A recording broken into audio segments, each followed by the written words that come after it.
Hello everyone, welcome to my YouTube channel. तो कैसे हैं आप सब? बहुत अच्छे से होंगे। पिछले वीडियो में जो कुछ भी पढ़ा था क्या समझ में आया था?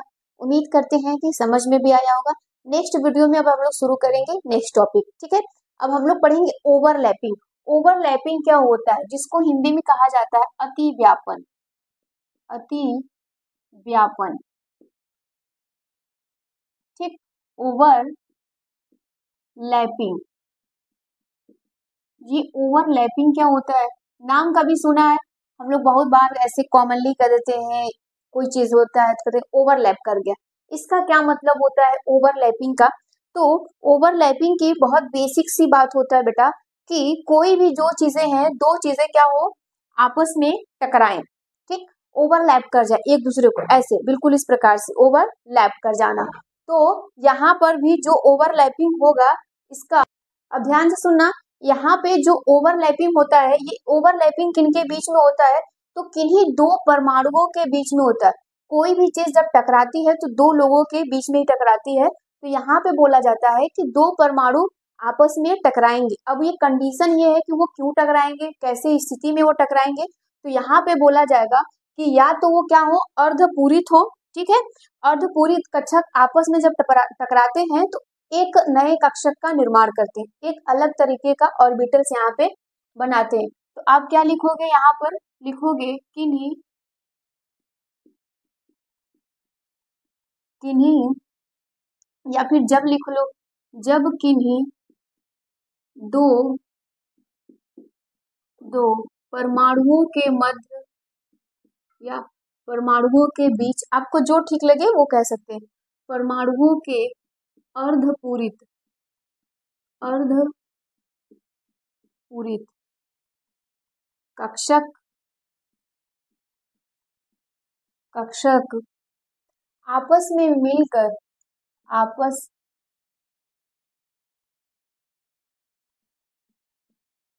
आपस में मिलकर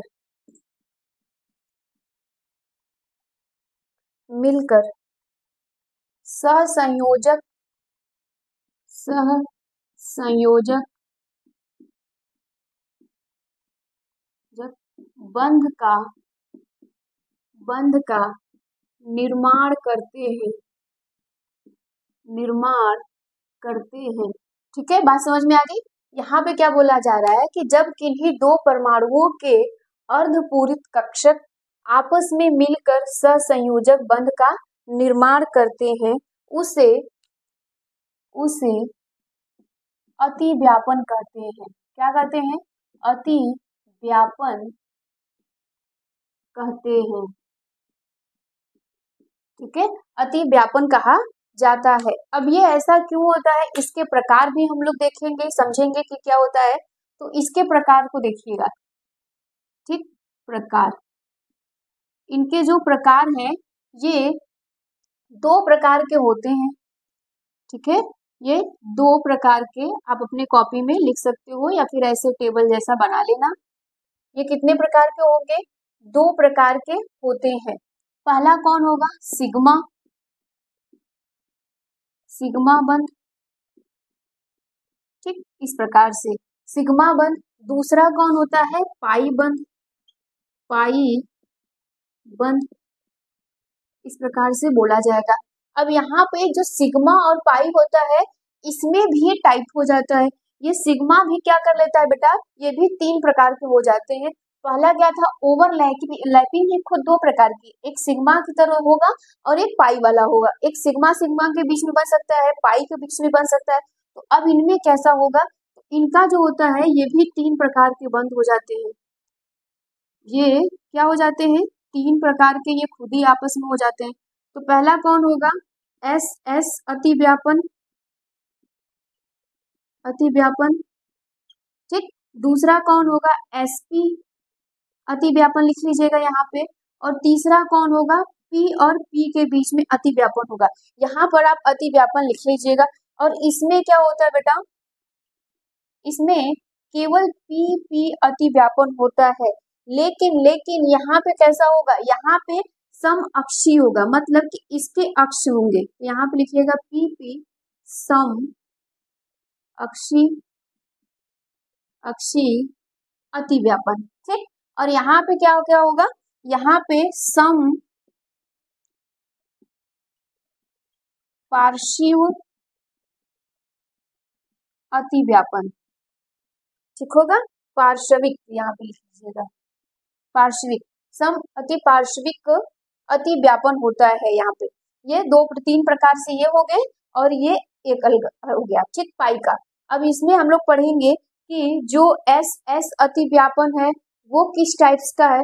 अगर हम लोग एस एस की बात करें, नेक्स्ट हेडिंग बना लीजिएगा एस एस अति व्यापन, एस एस अति व्यापन। अगर हम लोग इसकी बात करें तो ये कैसा होगा, ओवरलैपिंग है। अति व्यापन तो समझ गए ना, क्या हो रहा है कि जब दो परमाणु के अर्धपूरित कक्षक आपस में मिलकर एक संयोजक बंध का निर्माण करते हैं।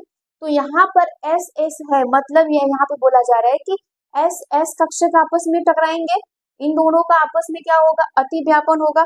इसी को हम लोग क्या कहेंगे, बोलिए, इसको हम लोग कहेंगे एस एस अति व्यापन कहा जाएगा। अगर बात करें हम लोग किसी और का, जैसे एसपी की बात करें, तो एसपी में भी क्या होगा, सेम वैसा ही होगा। तो इसमें क्या लिखेंगे आप लोग, इसमें क्या लिखोगे, लिखोगे दो परमाणुओं के, दो परमाणुओं के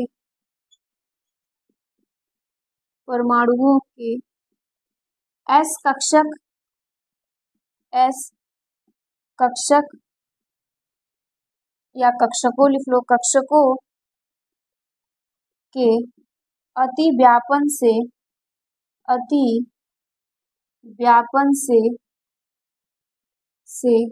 बने बंध को एस एस अति व्यापन कहते हैं, एस एस अति व्यापन कहते हैं। ठीक है, बात समझ में आ गया। या इसमें आप बोल सकते हो, कहते हैं, या यहाँ पे कौन है, सिग्मा की पाई, यहाँ पे बोल सकते हो सिग्मा बंध बनते हैं या सिग्मा बंध कहते हैं, या सिग्मा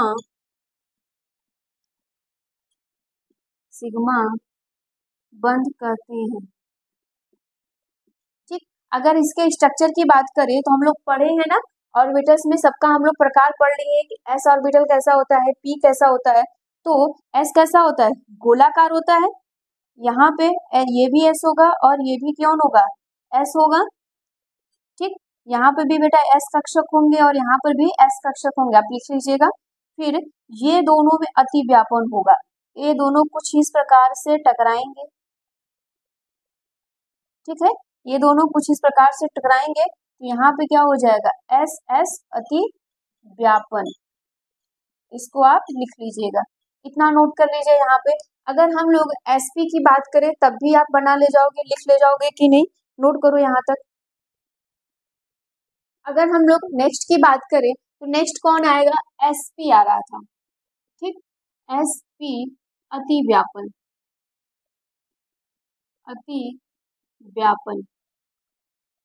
अगर एसपी की बात करें तो इसमें क्या होगा, आप कैसे लिखोगे, एक ही परमाणु के, आप लिखोगे एक परमाणु के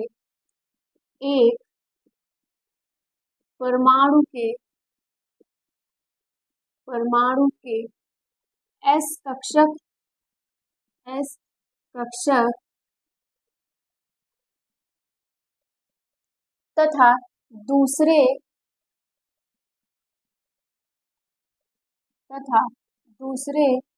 परमाणु के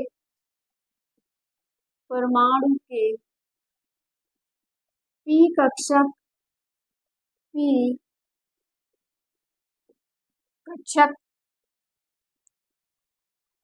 के सिरे, उनके सिरे, ठीक है, सिरे पर अति व्यापन होता है तो उसे एसपी अति व्यापन कहते हैं। ठीक, एसपी अति व्यापन कहते हैं। ठीक है, अगर हम लोग इसकी बात करें तो डायग्राम अगर हम लोग बनाएंगे तो एस का हम लोग जान ही रहे हैं कि ये कैसा होता है, गोलाकार होता है। पी का कैसा होता है, डंबल जैसा होता है ना, कुछ इस प्रकार से। ठीक, अब यहाँ पर ये दोनों टकराए होंगे, ये कौन है, एस कक्षक है और ये कौन है, पी कक्षक। ठीक, कुछ इस प्रकार से है, सॉरी इनके क्या हो रहे हैं, सिरे जब टकरा रहे हैं तो आप कुछ इस प्रकार से बना दीजिए ऐसा। जब ये दोनों टकराएंगे तो बिल्कुल इस प्रकार से ये टकराएंगे, तो इसको हम लोग क्या कह रहे हैं, एसपी अतिव्यापन कहते हैं।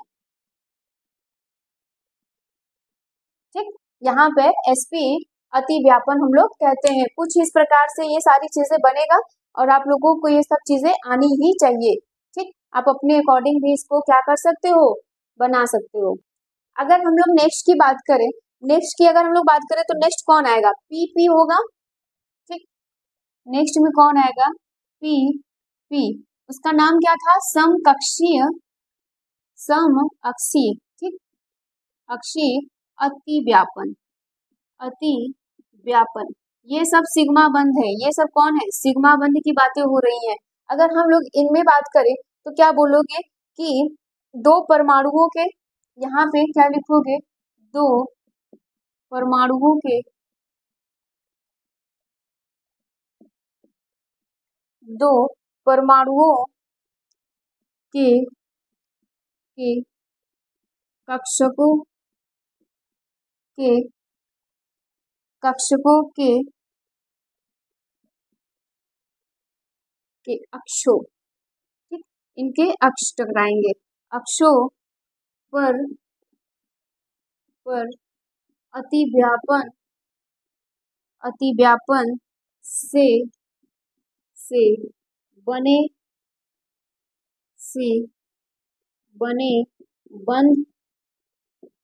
बंध को पीपी अतिव्यापन कहते हैं या पीपी बंध कहते हैं। ठीक, सब पाई बंध है, सिग्मा कहते हैं। अगर इनका हम लोग बनाएंगे तो पी कैसा होता है, यहाँ पे पी भी कैसा होता है, ऐसा डंबल जैसा होता है, तो कुछ इस प्रकार से ये बनेगा, बिल्कुल इसी प्रकार से ये भी होगा। ठीक, कुछ ऐसा। अब ये दोनों जब आपस में टकराएंगे तो इनके ये टकराएंगे समअक्षी। ठीक, यहाँ पे लिखा गया, तो यहाँ पर ये ऐसा कुछ डायग्राम बनेगा। ये बहुत इजी है, इसमें कुछ रटने वाली चीज नहीं है, आप नाम यहाँ पे लिख लेना। ये सब ऐसे टकराएंगे। अगर हम लोग बात करें पाई बंध की, किसकी बात करें, पाई बंध की, तो इसमें क्या होगा, अगर पाई बंध की हम लोग बात करें तो यहाँ पर आप क्या लिखोगे, बोलोगे दो परमाणुओं के वाह, दो परमाणुओं के जो वाह कक्षक होंगे, इनके वाह कोश के दो पी कक्षकों या पी व डी या डी कक्षकों से इसे पाई बंध कहते हैं। इनके बीच में अति व्यापन जो होगा इसके बारे में कहते हैं। तो इसको लिख लीजिएगा डिफिनीशन। अब ये रहा इसका डिफिनीशन। इसके डिफिनीशन में क्या है, दो परमाणुओं की वाह कोश के दो पी कक्षकों या पी व डी या डी कक्षकों के बीच में अति व्यापन से जो बंध बनते हैं उसे पाई बंध कहते हैं। क्या कहते हैं, उसे पाई बंध कहते हैं। अब यहाँ पर अगर जो बनाएंगे हम लोग तो यहाँ पर क्या होता है, अगर हम बनाएं तो कुछ इस प्रकार से ये बनेगा और कुछ इस प्रकार से ये, क्योंकि ये पी है ना, यहाँ पे भी बोला गया था कि पी बंद होता है, लेकिन वो कैसा होता है, ठीक, सम पार्श्वी होता है। यहाँ पे सम अक्षी था, यहाँ पे सम पार्श्वी होगा, देख लीजिएगा आप लोग। तो कुछ इस प्रकार से यहाँ पे बनाएंगे तो ये सामने सामने टकराएंगे, मतलब ये और ये कुछ इस प्रकार से। तो यहाँ पर ऐसा कुछ होगा, ठीक, कुछ इस प्रकार से इनमें अति व्यापन होगा। आप इस तरीके से इनका डायग्राम बना लेना, यहाँ तक नोट कर लेना। आपका अति व्यापन समाप्त हो चुका है। अब हम लोग पढ़ेंगे संकरण। क्या पढ़ेंगे, संकरण, हाइब्रिडाइजेशन की बात करें तो ये क्या होता है, या फिर हाइब्रिड कह लो। तो ये सब अति व्यापन, ये सारी चीजें पूछी जाती है। मोस्ट इंपॉर्टेंट है ये और ये, क्योंकि ये दोनों बहुत ज्यादा डिफरेंस नहीं, सिमिलरिटी है, लेकिन आपको बस ध्यान देना पड़ेगा कि टकरा कौन रहे। यहाँ पे सामने सामने टकरा रहे थे और यहाँ पे ऐसे इनका सिरा बस टकरा रहा था। समझ में आ रहा है कि नहीं? यहाँ तक इसको नोट कर लो। अब देखो ये संकरण क्या होता है, बायोलॉजी वाले इसको थोड़ा सा समझ रहे होंगे, लेकिन फिर भी कोई बात नहीं, हम लोग समझेंगे कि होता क्या है संकरण। ठीक, इसकी बात करें हाइब्रिड। अगर हम लोग बहुत सिंपल सी बात है, अगर पढ़ाई से रिलेटेड थोड़ा सा हट के जाएंगे तो जैसे मार्केट में हम लोग सुनते हैं कि हाइब्रिड सीड्स होते हैं, बीज होते हैं, हाइब्रिड प्लांट होते हैं। इनका क्या कहने का मतलब होता है? इनमें बोला जाता है कि आप दो आपस में प्लांट को मिलाइए, अलग अलग डिफरेंट होंगे, और वो जो प्रोडक्ट बनाएगा वो क्या बनाएगा, मोर रेजिस्टेंट बनाएगा। मतलब कि वो ज्यादा अच्छा होगा, स्ट्रांग होगा, हो सकता है कि इन्वायरमेंट में भी अच्छा हो, मतलब कि आप ये कह लो कि वो ज्यादा टेम्परेचर, प्रेशर, ये सारी चीजें भी झेल सकता है। तो यहाँ पर भी बिल्कुल उसी प्रकार है। तो इसमें क्या होगा, इसमें बोला जाएगा कि जो परमाणु जो होंगे उनके जो विभिन्न विभिन्न कक्षक होंगे, या तो हो सकता है पूर्ण रिक्त हो, या फिर पूर्ण पूरित हो, मतलब वो कम्प्लीटली भरा हो, या फिर अनकम्प्लीटली हो। ये सारी चीजें जब टकराएंगे तो विभिन्न विभिन्न ऊर्जा के होंगे। अगर हम लोग SPDF की बात करें तो अलग अलग ऊर्जा स्तर सबका होता है ना, क्योंकि हमने इसके पहले वाले चैप्टर में हम आपको बताए भी होंगे कि S का ऊर्जा कैसा होता है, कौन ज्यादा ऊर्जा होता है, किसमें कम होता है। जब विभिन्न विभिन्न आपस में टकराएंगे और समान आकृति और समान ऊर्जा वाले ऑर्बिटल या कक्षक को वो निर्माण करेंगे तो उसे हम लोग कहेंगे संकरण। बहुत सिंपल सी बात है बेटा, दो कमजोर कमजोर या फिर कोई एक कमजोर हो और कोई एक बहुत स्ट्रांग हो, इन दोनों को जब आपस में मिलाओ तो उनसे एक जो नया प्रोडक्ट बने वो बहुत स्ट्रांग हो। ठीक है, वो हर चीज में क्या हो, अच्छा हो, शेप, साइज, स्ट्रांग, रेजिस्टेंस हो, इन्वायरमेंट के लिए, बाकी चीजों के लिए। तो यहाँ पर भी संकरण वही होता है कि यहाँ पे जो परमाणु होंगे उनके कक्षक टकराएंगे, उनका ऊर्जा स्तर भी कम हो सकता है, ज्यादा हो सकता है, ज्यामिति भी अलग हो सकती है। तो यहाँ पे जो बनाया जाएगा तो वो समान ऊर्जा वाले होंगे, समान आकृति वाले होंगे, उसी को हम लोग कहते हैं संकरण। और इसी प्रक्रिया उसको हम लोग संकर कहते हैं, उस कक्षक को कहते हैं संकर कक्षक। लेकिन इस पूरी प्रक्रिया जो हो रही है उसको हम लोग कहते हैं संकरण, जैसे हाइब्रिड और हाइब्रिडाइजेशन। ठीक, ये बातें समझ में आ गई होंगी। अब अगर डिफिनीशन लिखेंगे तो और आसानी समझ में आएगा।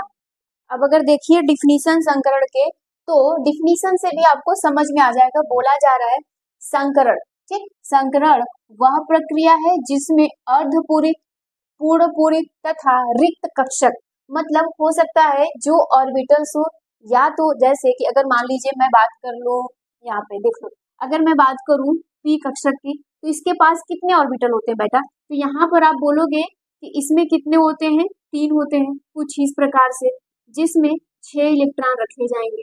ठीक, अगर डी की हम लोग बात करें तो यहाँ पे क्या होता है, 5 होते हैं। ठीक, यहाँ पे 5 होते हैं, कितने वो रखे जाते हैं, 10 इलेक्ट्रॉन रखे जाएंगे। ठीक है, 10 इलेक्ट्रॉन रखे जाएंगे। अगर एफ की बात करें तो इसमें कितना होता है, 7 होता है, 14 इलेक्ट्रॉन रखे जाएंगे। बात समझ में आ रही है कि नहीं? इसमें 7 कक्षक होंगे। ठीक, अगर एस की हम लोग बात करें तो 2 होगा और एक ही कक्षक होगा। समझ में आ रहा है कि नहीं? इलेक्ट्रॉन 2। तो बोला जा रहा है कि अर्धपूरित हो सकता है बेटा कि यहाँ पर हाफ हो, ऐसे पूरी तरह पूर्ण ना हो सकता है पूर्ण पूरित हो, मतलब पूरा ऐसे इलेक्ट्रॉन भरा हो सकता है कि एकदम खाली हो, डिब्बे में कुछ हो ही ना। तो जब ऐसे कक्षक भिन्न भिन्न ऊर्जा व आकृति के बनते हैं, जैसे देख लो इसकी आकृति डिफरेंट होगी ना, जब आकृति के होते हैं और वह ऊर्जा पुनर्वितरण करके, मतलब आपस में ऊर्जा को फिर से वितरण करके समान ऊर्जा व समान आकृति के कक्षक का निर्माण करते हैं, तो बनने वाला कक्षक संकर कक्ष कहलाता है और वह प्रक्रिया संकरण कहलाती है। उम्मीद है कि समझ में आ गया होगा। ये क्या कहलाती है, संकरण कहलाती है। ठीक, अगर हम लोग बात कर ले इसके प्रकार के, तो इसके प्रकार की बात करें तो जो संकरण के प्रकार होते हैं बेटा, ये 5 प्रकार के होते हैं। अगर हम लोग बात करें यहाँ पर, ठीक, संकरण, अगर इसके हम लोग प्रकार की बात करें तो ये 5 प्रकार के होते हैं। ठीक, यहाँ लिख लीजिएगा, ये 5 है। तो पहला कौन सा होगा, यहाँ पर जो पहला होता है sp संकरण होता है। कौन होता है, sp संकरण। अगर दूसरे की हम लोग बात करें तो sp2 संकरण होता है। ये इंपॉर्टेंट है, याद रखिएगा, ये सब इंपॉर्टेंट है बेटा, आपसे पूछे जाते हैं सब। कॉम्पिटेटिव एग्जाम में भी यहीं से पूछे जाएंगे। अगर दूसरी बात करें तो sp3 कौन होगा, sp3 संकरण होगा। अगर नेक्स्ट की हम लोग बात करें तो sp3d, ठीक, sp3d संकरण होता है। सवाल ये उठता है कि मैम तुमको इतना आसानी से याद है, हमको कैसे, बार बार पढ़ेंगे तो ये याद हो जाएगा। कोई भी चीज टफ नहीं होता बेटा, बस बार बार हमें प्रैक्टिस करने की, पढ़ने की जरूरत होगी। अगर इसको हम लोग बात करें तो sp3d2 संकरण होता है। इस प्रकार से होते हैं, सब पूछे जाते हैं, इंपॉर्टेंट है सबके सब। अगर हम लोग केवल sp की बात करें तो ये होता कैसे, संकरण से तो समझ गए कि मैम ये संकरण है, तो इसमें क्या होगा, हो सकता है ना, कहने की बात है एस भी मिले होंगे, जैसे अति व्यापन। अगर हम लोग इसको अति व्यापन से समझे तो अति व्यापन से क्या समझते थे, जब एस और पी मिलते थे, ठीक, तो यहाँ पर संकरण है तो एस के ऊर्जा स्तर वाले कक्षक मिलेंगे, इसके भी मिलेंगे, एक नए कक्षक का निर्माण कर देंगे, ठीक, एक नए कक्षक बना देंगे जिसको हम लोग sp संकरण कहते हैं। ऊर्जा भी अलग होगा, आकृति भी अलग होगा, तो यहाँ पर हम लोग इसको कहेंगे, तो आप हेडिंग बनाइएगा sp संकरण, ठीक, sp संकरण, ये क है बेटा, इसको बना लेना कुछ इस प्रकार से। sp संकरण अगर हम लोग बात करें तो इसका डिफिनीशन आप कैसे लिखोगे, अगर हम लोग डिफिनीशन की बात करें तो आप डिफिनीशन भी बहुत आसानी से दे सकते हो। इसमें लिखोगे जब किसी परमाणु के, जब किसी किसी परमाणु के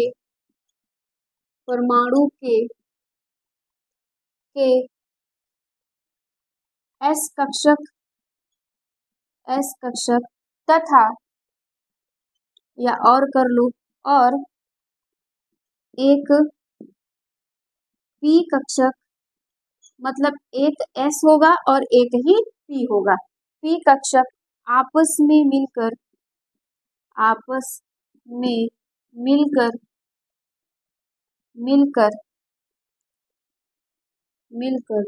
दो नए समान ऊर्जा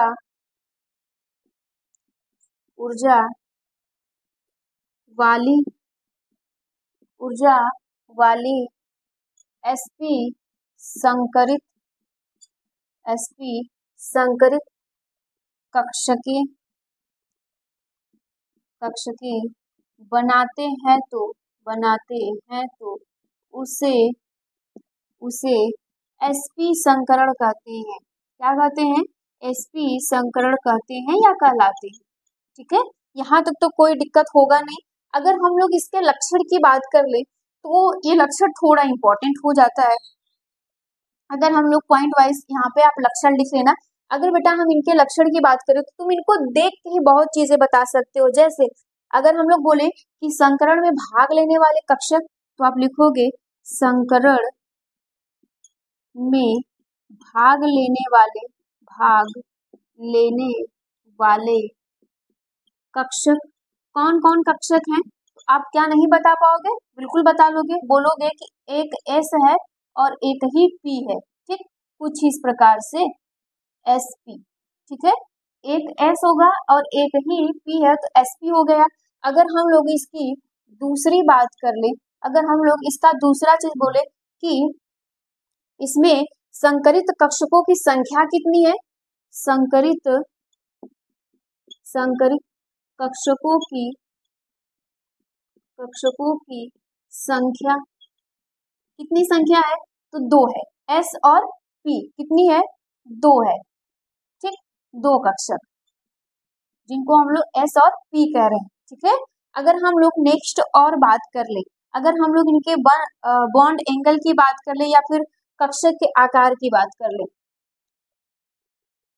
अगर इनके बेटा आकार की हम लोग बात करें तो ये कैसा होगा, रेखीय होगा, कैसा होगा, रेखीय होगा, जिसको हम लोग कहते हैं लीनियर।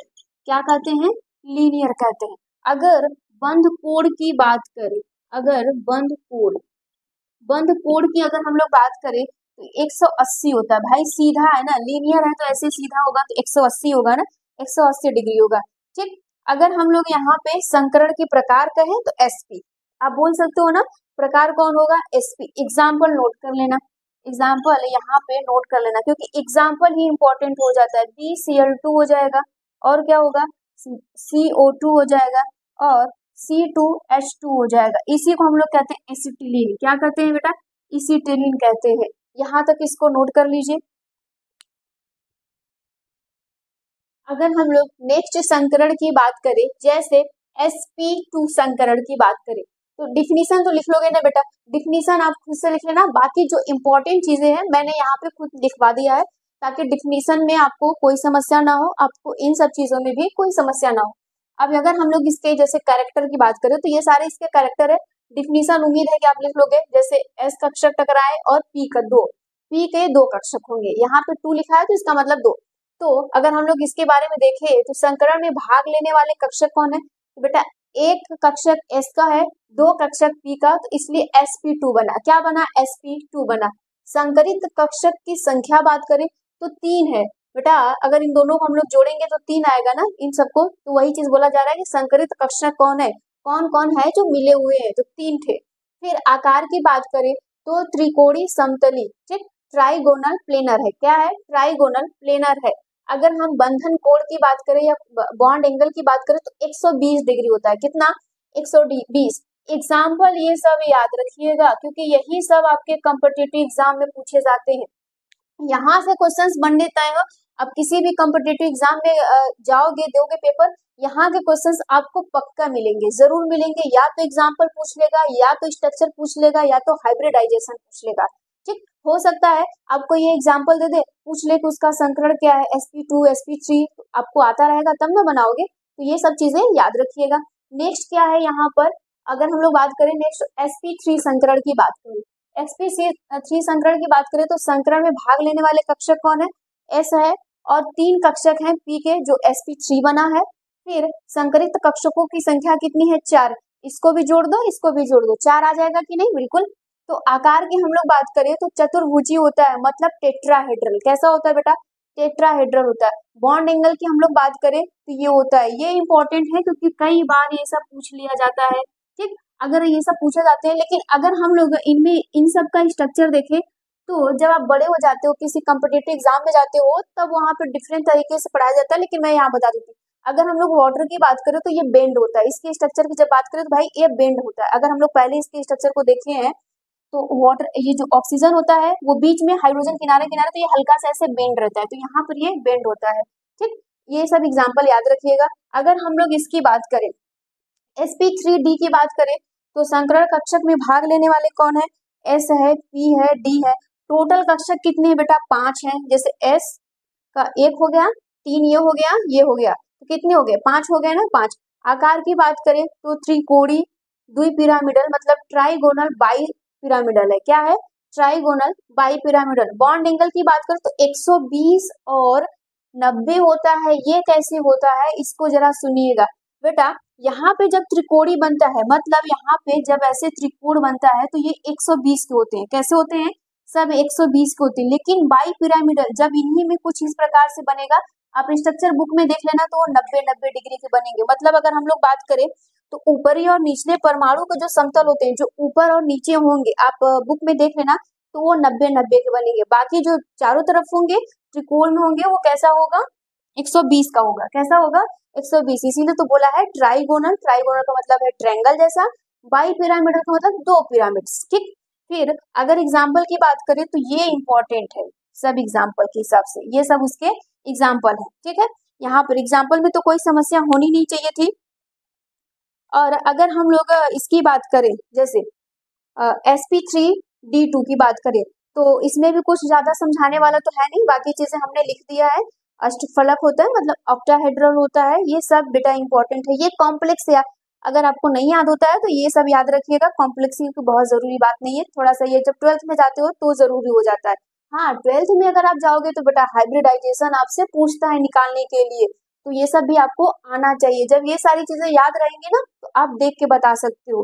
अब अगर हमसे पूछा जाए कि जैसे एग्जाम्पल दे दिया जाए PCl3, अगर ऐसा कुछ एग्जाम्पल दे दिया जाए, सॉरी, अगर यहाँ पे कुछ इस प्रकार से दे दिया जाए PCl3 में संकरण कैसे निकाले, तो आप कैसे निकालोगे, इनकी भी बात हम लोग करेंगे। तो यहाँ तक आप इसको पहले नोट कर लीजिए जल्दी से। चलिए अब देखिए यहाँ पे हम लोग निकालते कैसे हैं। अगर बात कर ली जाए कि कैसे हम सब निकालेंगे, तो उससे पहले एक सूत्र लिख लेना, संकरण का सूत्र। याद रखिए कि हम लोग कैसे निकालेंगे संकरण। तो इसका जो सूत्र होता है बेटा, यहाँ पर आप लिखोगे कि जो हमारे परमाणु होते हैं, ठीक, केंद्रीय परमाणु होते हैं, उनके अंतिम कक्षक में इलेक्ट्रॉन, अगर हम लोग फॉर्मल चार्ज की बात करें तो कमेंट में फॉर्मल चार्ज का आवेश जरूर बताना, ये सब इंपॉर्टेंट होता है। तो अगर बात करें यहाँ पर, तो यहाँ पर लिखोगे केंद्रीय परमाणु के अंतिम कक्षक में इलेक्ट्रॉनों की संख्या,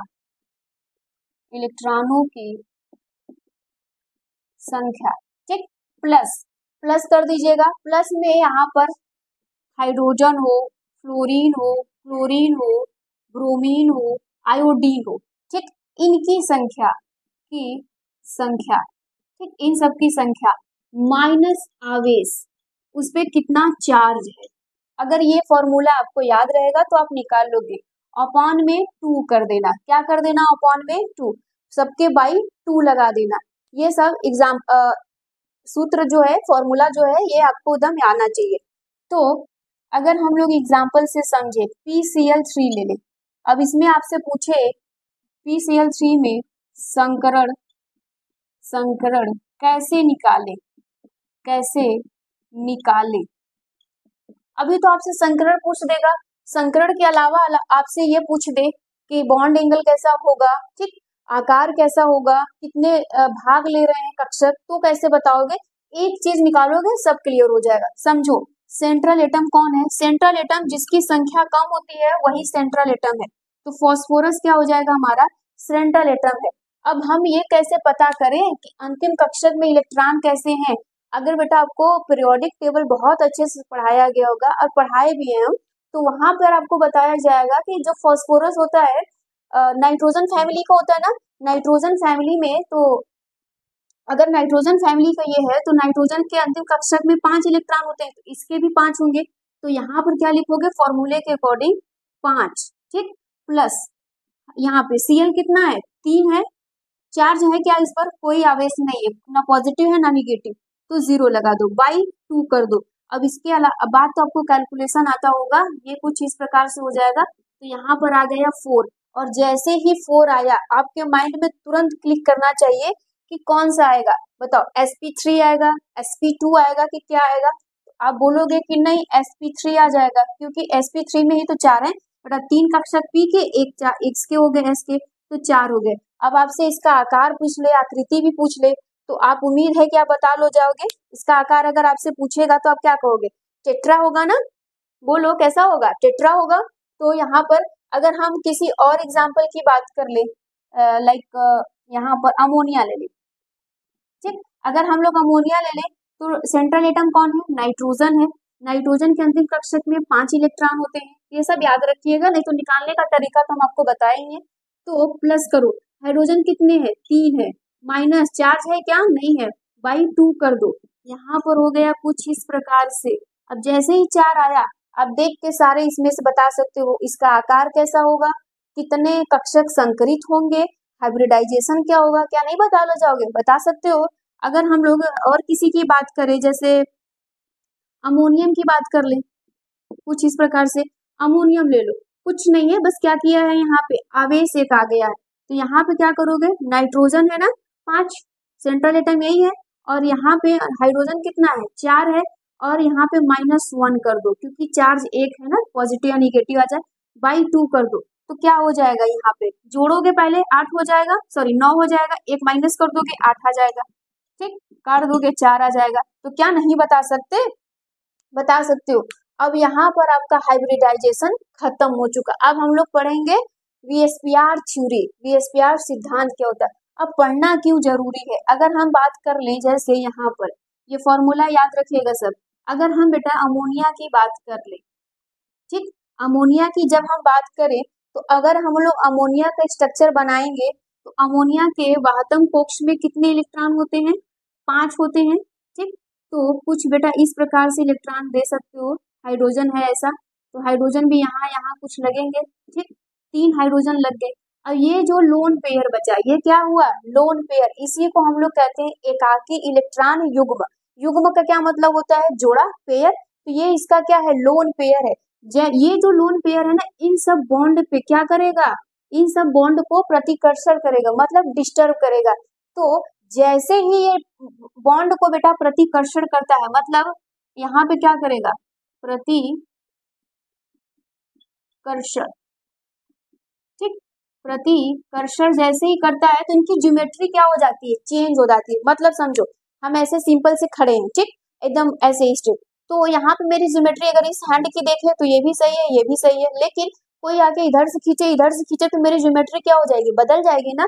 तो यहाँ पे भी वैसा, ये जो लोन पेयरवा होता है ना, ये क्या करता है, कभी इस पे प्रतिकर्षण करता है, मतलब रिपेल करते हैं एक दूसरे को, कभी ये इसको करेगा, ठीक। अब देखो यहाँ पे क्या होता है कि ये एक दूसरे को, जो लोन पेयर है, ये रिपेल करेंगे। रिपेल का क्या मतलब होता है, प्रतिकर्षण। जैसे ही ये प्रतिकर्षण करते हैं, इनकी ज्योमेट्री क्या हो जाती है, चेंज हो जाती है। अगर हम लोग उसी तरह किसी और की भी बात करें, जितने भी लोन पेयर आएंगे, लोन पेयर का मतलब यहाँ पे फ्री जो इलेक्ट्रॉन हो गए, तो जो ये इलेक्ट्रॉन होते हैं, ज्योमेट्री इनको चेंज कर देते हैं। अगर हम लोग बात करें इसके पहले जो एग्जाम्पल लिए थे, जैसे वाटर का ले ली, तो हम लोग इसमें ले रहे हैं, तो इसमें क्या हो रहा है, एक लोन पेयर है, मतलब यहाँ पेयर का मतलब होता है जोड़ा, 2 इलेक्ट्रॉन। अगर हम लोग वाटर की बात करें, तो वाटर में 2 लोन पेयर होता है। जैसे देखो इस प्रकार से हम लोग देखते हैं, तो ऑक्सीजन के आउटर मोस्ट में कितने इलेक्ट्रॉन होते हैं, यहाँ पे अगर हम लोग बात करें तो 6 होता है, कुछ इस प्रकार से, ठीक, यहाँ पे 6 होता है। तो हाइड्रोजन भी क्या करेगा, 2 ही हाइड्रोजन है ना, तो इस प्रकार से बॉन्डिंग बनाता है, तो यहाँ से बॉन्डिंग, तो इनके बॉन्ड में क्या होते हैं, इलेक्ट्रॉन फ्री रहते हैं, तो एक ये पेयर फ्री रहेगा, 2 यहाँ से, तो मतलब 2 इलेक्ट्रॉन पेयर यहाँ पे फ्री होते हैं। इतनी बातें समझ में आ गई, इसीलिए हम लोग VSPR थ्योरी ये पढ़ते हैं। उम्मीद करते हैं ये समझ में आ गया होगा। तो आज के लिए इतना ही रहने देते हैं। Thank you.